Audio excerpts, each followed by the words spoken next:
Dengan adanya kamera pengawas di indekos korban. Kemudian bagaimana analisa pakar untuk mengungkap kematian korban? Kita akan ulas bersama kriminolog Universitas Indonesia, Adrianus Meliala. Selamat pagi, Prof. Selamat pagi, Mas Bremana. Ya, Prof. Adrianus, ini sepertinya kasusnya cukup membuat banyak pertanyaan dari publik gitu ya. Di satu sisi, kelihatannya seperti tidak wajar karena ada lakban yang menutupi kepala korban, tapi di sisi lain bukti-bukti yang kita peroleh saat ini sepertinya kok susah kalau kita anggap sebagai pembunuhan. Kalau menurut Anda, Prof. Adrianus, dengan bukti-bukti sementara yang kita dapatkan ini, mengarahnya kemana? Ya, saya juga melihat bahwa sekarang ini analisanya sudah liar ya. Bahkan kemudian sudah mulai mengait-kaitkan dengan tugas yang bersangkutan di Kemlu, lalu kemudian bahwa yang bersangkutan itu pernah melindungi apa sehingga lalu ada pembalasan gitu ya. Jadi sudah liar. Sehingga saya pikir untuk supaya menutupi atau paling tidak menghentikan analisis liar itu, saya kira kita juga perlu berharap kepada pihak kepolisian untuk segera merilis hasil otopsi ya, sehingga kemudian bisa mengetahui dengan pasti apa sebab mati dari almarhum. Dengan begitu lalu kemudian kita bisa tarik ke belakang soal motif dan mungkin juga soal tujuan dari yang bersangkutan misalnya ketika melakukan tindakannya begitu. Nah, menarik bahwa sampai hari ini setelah 2 hari ya setelah otopsi dilakukan ternyata belum juga dilakukan rilis gitu ya. Nah, juga bahwa tampaknya ada upaya untuk memeriksa laboratorik ya. Mungkin memeriksa laboratorik isi lambung ya, yang kena sebagaimana diketahui bahwa almarhum baru saja memakan sesuatu ya sebelum dinyatakan meninggal begitu. Jadi mungkin dalam ini diperiksa isi lambung itu apakah mengandung racun atau apa gitu ya, sehingga kemudian menunggu sampai ada hasil barulah kemudian otopsi dirilis. Demikian. Baiklah, memang kuncinya kita bisa masuk dari hasil otopsi ya. Kemudian apakah karena keracunan makanan atau kehabisan napas atau ada upaya lain penganiayaan misalnya. Tapi kalau Prof. Adrianus melihat misalnya ada bukti rekaman CCTV, sementara ini yang kita lihat belum ada ataupun tidak terlihat ada orang yang masuk ataupun berinteraksi secara mencurigakan oleh korban gitu. Anda melihatnya seperti apa? Apalagi misalnya tidak ada luka penganiayaan di tubuh korban. Apakah mungkin ini lebih mengarahnya ke bunuh diri, Prof. Adrianus? Saya kira begitu ya, karena saya kira juga dalam rangka untuk membuat tenang keluarga ya, maka skenario pembunuhan itu saya kira lebih membuat lalu keluarga tenang gitu. Tapi kan ternyata tidak ada ya, tidak terlihat bahwa ada break-in ya, ada orang masuk, ada orang keluar. Demikian juga misalnya terkunci dari dalam, demikian juga CCTV semua bersih, maka lalu kita terpaksa mengabaikan soal adanya pembunuhan tersebut gitu. Nah, maka lalu kemudian masuk pada skenario bunuh diri. Dan dalam ini maka memang yang menjadi menarik perhatian adalah soal lakban itu ya. Untuk apa gitu ya. Saya untuk sementara berpendapat bahwa lakban itu digunakan oleh almarhum untuk menutupi jalan nafasnya ya, sehingga kemudian yang bersangkutan tersedak dan kemudian lalu mati kehabisan napas ya, tidak terisi oksigennya, tidak terisi paru-parunya dengan oksigen. Tapi apakah tidak janggal, Prof. Adrianus, ketika ada orang yang memilih jalan, ketika misalnya ini memang bunuh diri gitu ya, kemudian memilih jalan dengan jalan yang tidak seperti biasanya gitu, ataupun sangat aneh gitu. Karena biasanya orang-orang kalau bunuh diri dengan cara-cara lain, bukan dengan cara lilitan lakban di kepala. Anda melihatnya seperti apa, Prof?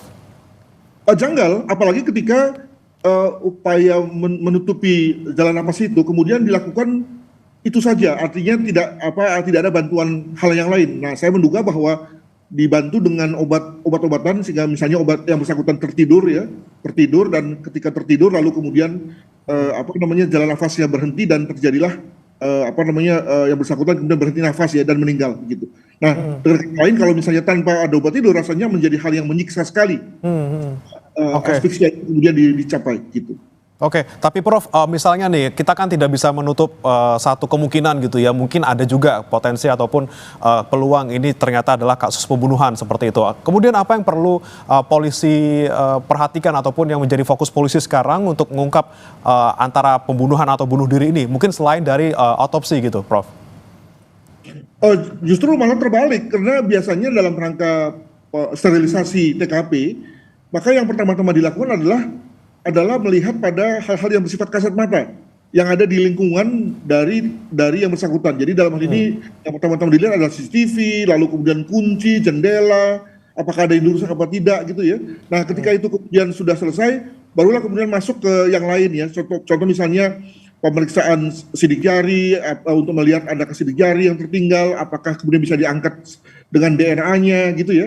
Demikian juga misalnya apakah ada gelas pecah, adakah obat yang baru saja dikonsumsi ya, itu yang semua kemudian diambil oleh polisi untuk pemeriksaan lanjutan. Baru kemudian yang terakhir adalah soal pemeriksaan otopsi gitu ya. Nah, kesan saya lagi adalah bahwa pemeriksaan terhadap lingkungan itu sudah dilakukan. Mereka melihat CCTV, melihat kunci, jendela, semuanya oke. Barulah kemudian lalu saya juga menduga kuat bahwa sampah yang dibuang oleh korban pasti sudah diambil oleh polisi untuk diperiksa ya dalam rangka pemeriksaan laboratorium. Juga mungkin obat-obatan yang katanya ada di sekitar korban juga pasti sudah diambil oleh polisi dalam rangka pemeriksaan ya. Barulah kemudian dilakukan pemeriksaan otopsi orang mati gitu ya. Jadi dengan kata lain ada proses ya gitu. Sehingga kemudian lalu tidak ada lagi rasanya hal yang tersisa gitu. Oke, tapi Prof, kalau misalnya kita lihat dari sementara ini yang kita dapatkan gitu ya, apakah mungkin misalnya kita harus menggali keterangan-keterangan dari orang-orang sekitar? Kan polisi sudah memeriksa istri, kemudian rekan-rekan kerjanya, kemudian juga keluarga. Kemudian Anda melihatnya kemungkinan kalau misalnya terungkap gitu ya, ada alasan-alasan tertentu yang bisa membuat korban ini ternyata dibunuh gitu, misalnya karena terlibat memang di pekerjaannya ini sangat beresiko tinggi. Anda melihatnya seperti apa, Prof? Ya mungkin saja ya. Jadi dari berbagai keterangan tersebut lalu kemudian bisa dikerucutkan kurang lebih motifnya apa dan apa yang sebetulnya dilakukan oleh korban gitu ya. Tapi mungkin akan lebih efektif sih dan lebih efisien kalau kita melakukan hal yang sebaliknya. Jadi dengan melihat dulu dari hasil otopsi ya, barulah kemudian dilihat balik ya, dilihat kronologinya. Kenapa? Misalnya saja contoh misalnya nanti ketika yang hasil rilisnya adalah bahwa yang bersangkutan memang mati karena tersedak ya, karena tidak kehilangan jalan napasnya misalnya, dengan kata lain bunuh diri misalnya, maka lalu kemudian bisa ditanya kepada semua pihak, kurang lebih apa ya hal-hal yang menyebabkan yang bersangkutan bunuh diri misalnya begitu kan. Jadi jauh lebih efektif sih ketimbang dari luar ya, sebagaimana layaknya suatu investigasi kejahatan, maka memang sebaiknya berangkat dari TKP, bukan berangkat dari luar TKP lalu kemudian digatuk-gatukan ya, dicocokologi gitu ya. Tapi sebaliknya memang berangkat dari TKP lalu kemudian dikaitkan dengan situasi di luar. Demikian. Oke, jadi memang kuncinya adalah sebelum semuanya menjadi liar, kemudian ada misalnya kecurigaan ternyata ada orang-orang terdekat yang bisa mungkin punya akses masuk, kemudian ada juga misalnya kemungkinan ada konflik di pekerjaan. Kemudian yang harus dilakukan sekarang ya setelah sudah melihat tanda-tanda di lokasi, kemudian tanda-tanda dari jenazah korban ya langsung ke otopsinya ya, Prof. Jadi biar tidak semakin liar isu ini. Saya kira begitu. Dan disitulah selalu pentingnya scientific crime investigation ya, di mana kita tidak melihat dari fakta-fakta non ilmiah, tapi kita semua kembali pada fakta ilmiah yang mungkin saja bisa menjelaskan tentang misteri ini. Demikian.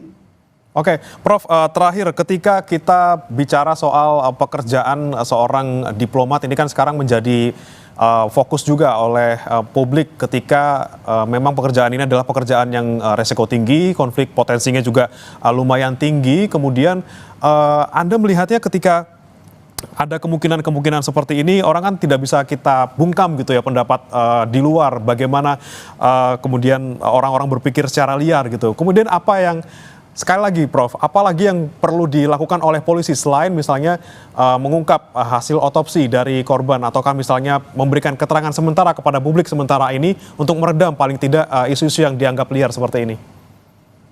Jadi sekali lagi kita perlu dukung kepolisian untuk betul-betul melakukan satu upaya pemeriksaan TKP yang bersih ya. Jangan sampai ada yang terlewat, misalnya sediaan jangan misalnya di dalam kamar itu misalnya ada gelas ya, maka gelasnya segera harus diperiksa sidik jarinya, DNA-nya misalnya yang terdapat dalam bibir gelas misalnya. Demikian juga mungkin di gagang lemari itu juga mungkin ada sidik jari.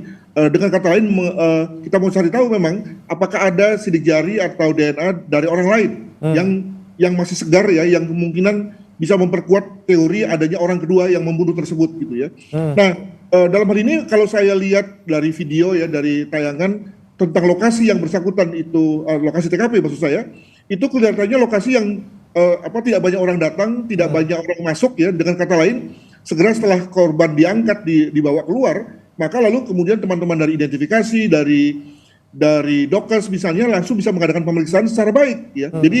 Jadi walaupun satu pihak saya mengatakan bahwa polisi harus lebih banyak memeriksa, tapi juga di pihak lain rasanya dengan lokasi sekecil itu dan kemudian tidak banyak gangguan dari orang luar ya, maka rasanya nggak mungkin ada hal yang luput dari kepolisian dalam rangka untuk menjamin jangan sampai ada yang tertinggal misalnya. Jadi mungkin sudah maksimal ya upaya dari kepolisian untuk konteks hal-hal yang bisa mengarahkan pada apa yang terjadi begitu. Sekali yang kita dorong adalah bagaimana kemudian hasil otopsi ini cepat untuk dirilis untuk paling tidak mempersempit dugaan-dugaan lain yang sekarang sedang beredar liar seperti itu. Terima kasih Prof. Adrianus Meliala sudah bergabung bersama kami di Sapa Indonesia Pagi. Selamat pagi Prof.